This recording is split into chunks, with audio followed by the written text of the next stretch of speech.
Hello, Stephanie here. I just wanted to give an update for how my recovery is going for both shoulders. I know some of you haven't seen me in forever, and I know some of you at April Air are wondering how I'm doing. I know you asked my husband, and he doesn't know what to say, so he just says I'm doing well. So I just wanted to give an update to actually tell you how I am doing in person, well, via video. And I also want to share some helpful information at the end for those of you that may be going through something similar or the exact same thing that I found helpful for myself, and I hope that will help you as well in your recovery. And I do pray that your recovery, you recover well and fast, and I just pray that hopefully you aren't mentally exhausted through the process as well. Just remember to be kind to yourself as you're going through this recovery, because it's long and it can be exhausting at times, especially those first few days as you're adjusting to work. You're not able to sleep at night. So anyways, I'm just going to give you my update on how I'm doing. I do have notes here, so if you see me looking down, that's why. And I do have some photos to share as well to explain what was done. For my right shoulder, I had back in December 18th of 2023. So that was more than a year ago, which is almost a year and a month now. Yeah, very long time ago. And for that surgery, I had a supraspinatus repair, a bicep tenodesis, a subacromial decompression with removal of a bone spur, and a labral debridement. A supraspinatus repair. I'll show you a photo of what that is. Your rotator cuff compiles of 4 tendons. This tendon here that runs across the top, this one here, this one, and then a small one down here. The most common one that gets a tear in it is the supraspinatus, which is what I had, but mine didn't have as big of a tear, but it was big enough for them to have to repair it. A bicep tenodesis is just cutting the bicep that attaches to the humeral head, not to the humeral head, the bicep that connects to the labrum. They cut that and cut a section off in order to anchor it to the humeral head in the groove area there. I know there's 3 separate spots they'll choose, but the common one is they'll attach it to the groove area right there. And then the subacromial decompression is they'll remove the bursa sac that's in there, as well as shaving of the bone spur in there as well. And then a labral debridement is just shaving off some fraying that's going on in there, so it doesn't get caught in the joint and cause any tearing in there. So no actual tear for the labrum, just some fraying that they wanted to remove so it didn't cause a tear. Anyways, for the recovery of my right shoulder, it's been very, very slow. Mostly because of the stiffness that I have and had. A lot of it came from the capsule that surrounds the joint. I'm sorry, I don't have a photo for that. You can look that up. You can see most of this stuff online. You can do a search, Google search, and see what that means. But just based off of what my physical therapist mentioned and what my surgeon said, I do believe I had a slight case of frozen shoulder, even though both of them never mentioned it. I feel like I did. So we're just continuing to work through that, and hopefully my shoulder will recover in the future with just doing exercises, strengthening it as well. But anyways, where I'm at with that shoulder and in the past, At 4 months, I was finally able to get past 90 degrees, lifting it in front and lifting it out to the side. It took 4 months to get past 90 degrees. Currently, however, I'm able to, for the most part, go straight up and to the side. It took all the way up till November, middle of November of 2024, so almost a full year to actually get full range of motion back. But the degrees varies day from day. It hovers between 160 and 170 degrees. My internal rotation is 75 degrees. My external rotation is 85 degrees, which is pretty much back to normal, they say, even though it's not fully back to where it was at when I reach behind my back and see where it's at back there, but I'm happy where it's at right there. But the thing that I'm pretty discouraged about is the continued pain that I have. At my last appointment with Dr. Day, I asked about a possible MRI. She doesn't believe I will need an MRI. She just believes that there's continued imbalance, muscle imbalance, which I'm hoping is just the case. And with continued strengthening and exercising it would help. Because my issue is this tendon, this muscle, which runs into the supraspinatus, is called the upper trapezius. That muscle likes to overwork. So I've been working on strengthening my middle and lower trapezius muscles so they are able to do what they're supposed to be doing.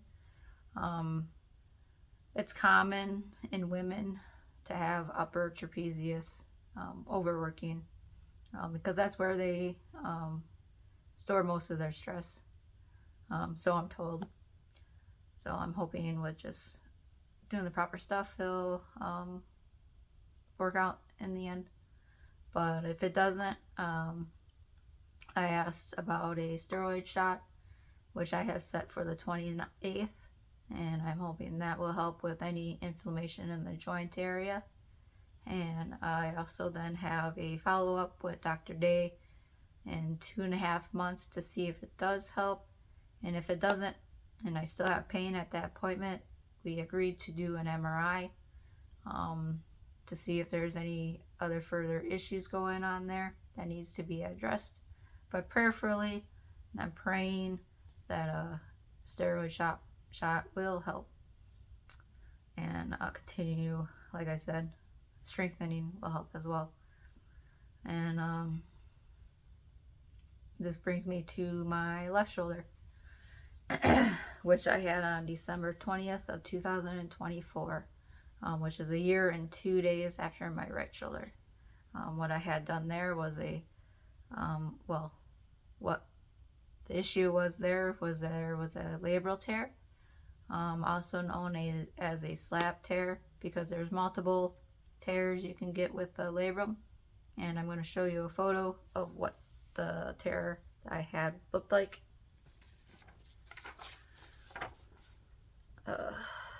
So this is the bicep. It attaches to the labrum right there. What happened was I felt a pop, and that pop was an indication that my labral tear right there. And a slap tear is where the tear goes there and then starts to go towards the back. So what they did is they cut the bicep there and reattached it to the humeral head, which is called a bicep tenodesis, which is like what they did for my right shoulder, which I'm grateful because that helped with a lot of the pain that I was experiencing. And some of the things that they did while they're in there, I'm going to list off some of the things that they did. And I know you will not understand what the terminology means, so I'm sorry. Shoulder proximal long head of the biceps, open subacromial tenodesis, arthroscopic subacromial decompression, and arthroscopic labral debridement. So they did the tenodesis, like I said, that they did with the right shoulder, where they cut the bicep and reattached it to the humeral head, as well as they did a subacromial decompression where they removed the bursa sac in there because I had bursitis, which was causing a lot of the pain that was in there, which is a sac that goes between the joints in order to have proper fluid movement of the joint. That should be growing back within a couple of weeks, if not already. And I'm glad because I don't have that pain anymore and that burning sensation. And I hope that doesn't come back. And don't worry, the bursa, like I mentioned, the bursa does grow back because your body knows you need it, which I'm happy for. So at 4 weeks, which will be tomorrow, there's very little pain that I was experiencing. Any pain that I did experience was probably just for the first 2 days, which I only took the pain meds for 2.5 days. After stopping, I barely have any pain there, and I'm grateful for that as well. Physical therapist had me test my range of motion as well. She had me, I'll show you on my right shoulder what she had me do with my left. She had me put my arm at 90 degrees and go up, as well as to the side with my arm straight with my thumb pointed up. I was able to get to 95 degrees for both of them, which is a lot better compared to my right shoulder for a year ago, where I was pretty much stuck at 45 degrees for the longest time. I'm not able to do that outside of physical therapy, she told me, so I don't cause any damage to the repair itself. And she said I'm ahead of schedule, and I'm grateful for that as well. Compared to my right shoulder where I was behind, and I'm pretty sure I'm still behind with my right shoulder.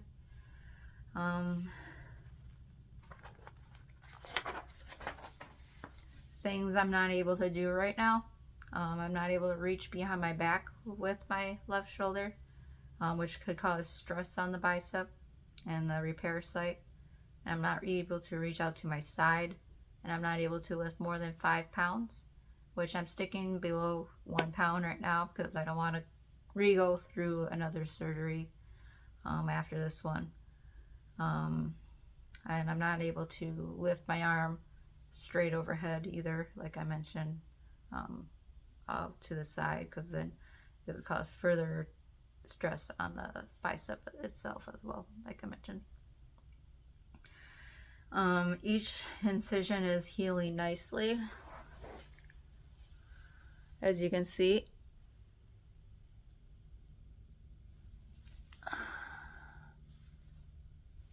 There's one right down there. I don't know if you can see that one, but that one's healing as well. That's for my bicep, where they went in there and cut the bicep and reattached it. The only thing that I had issues with was the bandage and having a reaction to that. The bandage that I put on over the incision down here, I had a reaction to, so I took that off, and the doctors didn't have any issues with that because the incisions healed up. And after removing that, I put hydrocortisone on that as well, to help further itching and dryness. And at my 2-week follow-up, the nurse suggested Zyrtec, so I took that. And I only took that for 3 days because I had a reaction from that, where I woke up in the middle of the night and it sounded like I was in a wind tunnel. So after stopped taking that after a day, that went away. But I didn't need to take it anymore after that anyways, because the itching stopped. So it does look a lot better compared to where it was and it's healing. I had very little bruising as well. The only bruise I had was right here. Still have a little bit, but that's improving every day. I know a lot of people that go through this, their whole entire arm is bruised. And I'm thankful that the bruising was very little. I also wanted to say, for those of you that may be deciding to go through this, is to remember each surgery is different, each person is different, and even each surgeon is different.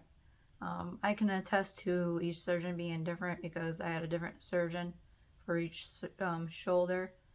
One wanted me to be in the sling longer, whereas the other, I was able to get out of the sling sooner. I was able to get out of the sling after the nerve block wore off, and I was able to do so my arm wasn't stuck to my side all the time. So I don't know if being out of the sling sooner allows quicker recovery. My PT believes that it is, and she doesn't like that when the surgeons want you to be in a sling for longer than like 3 weeks, because it's harder to get that mobility back and to remove that stiffness back, which I agree, because I still have stiffness in my right shoulder. And then some things that I wanted to go over that helped me with both recoveries and what's helping me with my left shoulder recovery. I made sure I made sure that all medicine bottles were easy to open, because when you don't have anybody with you, you want to make sure everything's easy to open for you, because it'd be hard with your arm that's in a sling to open stuff, if that makes sense. I also made sure I had a recliner, because laying in bed was impossible for my right shoulder recovery, because it needed some support, and laying in bed, it would bring my shoulder back and cause pain there. So being in a recliner, I was able to prop my shoulder into the proper position that it needed to be comfortable. Even though I still experienced pain at night, I would wake up every 30 minutes or so, but I think that was because my shoulder was finally relaxed, or there was spasms in my shoulder, which jolted me awake. But that's pretty common for shoulder surgeries, I'm told, and I'm noticing on the page that I follow as well. Another thing, if you're not able to sleep in bed or a recliner and you're having to sleep on a couch, I suggest getting a travel pillow, because you don't want your head falling to the side when you're sleeping. I had that happen to me a couple of times, and I'd wake up in the middle of the night with a painful neck, and you don't want to have that added on top to recovering from a shoulder surgery either. So a travel pillow is key as well. And I also have a loving I also have a loving husband who is helpful through this whole process, especially helping me get clean. He was able to help me figure out what works best for me and how to adapt to being able to clean myself, especially not being able to use your arm. Having an extra person there to help you is helpful. Some things that I found useful was being able to have a shower chair in the tub to sit on as you're getting cleaned as well. So you're not just using a sink to clean from. Being able to actually sit in a tub is helpful to do that. And I also have a loofah that has a brush on it that's attached to a stick that I used as well. I have it right here. So you're able to put body soap on this side, and in order to get your back to clean as well. And if you don't have a shower head that's detachable from the wall, you can just stand up and get into the stream of water flow as well to get clean that way. But I was able to have a detachable water head in order to clean myself back there to get all that soap and grime and crud off. And then another thing is I had everything in pump bottles. My shampoo, my conditioner, and my body wash are in pump bottles, because it makes it easier on you as well, because you're able to use one hand in order to use those versus having to use two hands to push a button tab down on normal bottles. And then something that some people find helpful that I didn't find helpful was a shower sling. For me, it didn't help me, because for my sling for my right shoulder, there was a pillow in between my arm and my stomach, and with a shower sling I didn't have that there, so my arm would fall towards me and cause stress on up here. So I didn't use that after maybe like 2 or 3 days. I just used my shower chair, sat on it, and just supported my arm either with this hand when my husband cleaned me, but when it was by myself, I sat on the chair with my arm on my knee for support, and then just used my other arm to clean me that way. Another thing that I found very helpful as well is that I got sweatpants,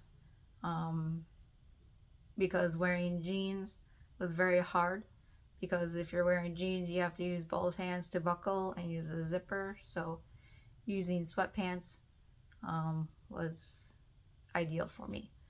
And my favorite thing that I use is these shirts that button on the top and the sides.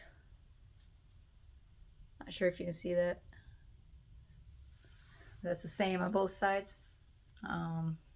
Instead of using normal shirts, this helped me most, because you can just unsnap this in order to slide right off, and then you can, in order to put it back on, you just step in it and bring it up just like a dress almost, and just go back here, bring it up over the shoulder and snap it together. I found that it works best for me. Some people may not find that it helps them, but it did for me. And I just wanted to suggest this for those that may find it helpful. And my physical therapist and doctor commented on them as well, and they find that they may suggest them to their patients in the future as well, which I'm grateful as well too. For the ladies, some other things that are useful for front closing bras when you're able to get back to wearing bras, because you're not able to have that internal rotation to reach behind your back in order to snap. So snap closing bras, you're able to just bring in front of you and snap them together that way. But if you're not able to use those, another thing that I bought was strapless bras and snapless bras. Kind of like tube tops, you know what those were back in the day, where they were in fashion. But bra wise, you just slide them right up over you or over your legs and bring them up that way. You can do that with one hand as well. Another thing that I got, a nightlight. I found was useful, that I bought for my nightstand, because I would turn that on in order to turn the main switch off in order to find where my recliner is. You just turn that on and turn it back off. Another thing that I don't have listed that I just said was having a nightstand, or any kind of stand really to have your medicine at, so you're able to take at night when you're going through your medicine rotations, so that you have that there, as well as putting any books or anything else that you want to work on at that stand as well. You want to make sure you have that set up before you have surgery, so it's all set and ready to go, so you don't have to struggle with that after surgery, if that makes sense. These are just a few things, and I do have a couple more things that I want to mention, for if you have any tight muscles that you're experiencing. I found an S-shaped hook. It's also referred to as a back knobber on Amazon. It helps when you're having those tight muscles, especially muscles around your surgical shoulder. You just put this knob right here on the tight muscle, and you'll hold it between like 10 to 30 seconds, and you press down. You'll find that you have multiple spots just like that, and it helps release those knots. Or else you can get a massage ball. I don't have that here, sorry. A massage ball, and you put it on the knot, and you'll lean against the wall, and you'll hold it there until that knot releases. That helps as well. Another thing that I used, only for a couple nights, was a surgical shoulder pillow. It gives you that necessary angle that you need, so it doesn't cause further stress on your repair there when you're sleeping and when you're out of the sling. I only used that for a couple nights because didn't help me a whole lot, but it helped some. And those are just a few things that I wanted to mention that were helpful, that I found were helpful and wanted to share, and hope others may find helpful as well. I know some of these things won't help you, and you may find other things that help you more. If you want, you can just comment on what those are under this video. That may help other people that are going through similar surgeries as well. Not sure if I'll make another update, so if I don't, I hope you have a blessed day, and I will talk to some of you later. And I hope you, for those that are going through the same thing or something similar, that you have a speedy recovery.